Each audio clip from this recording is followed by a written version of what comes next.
Božie slovo hovorí, že Boh nás spravil hlavou, že náš smer obrátil sa z dola smerom nahor.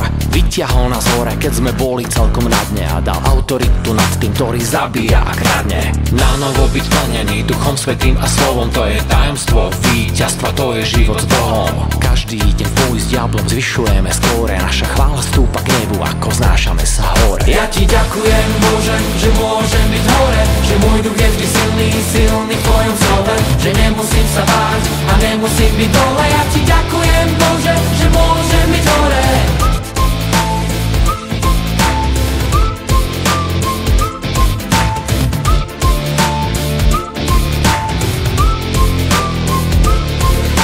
Nie je Božia vôľa, aby si sa plazil v prachu, zbitý a slabý, plný nevery a strachu.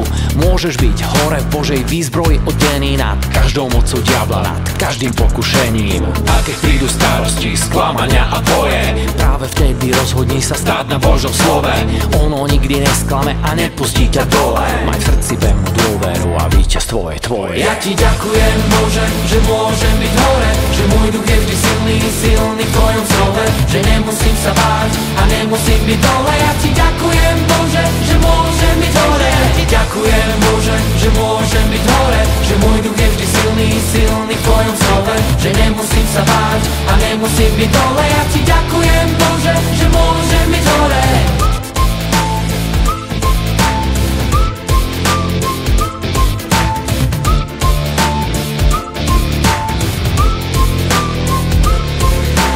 Posadený v Kristovi v nebesiach hore a budem s ním stolovať pri bohatom stole a nebudem tráviť večnosť v pekle tam dole. Ja ti ďakujem, Bože, že môžem byť hore. Som posadený v Kristovi v nebesiach hore a budem s ním stolovať pri bohatom stole a nebudem tráviť večnosť v pekle tam dole.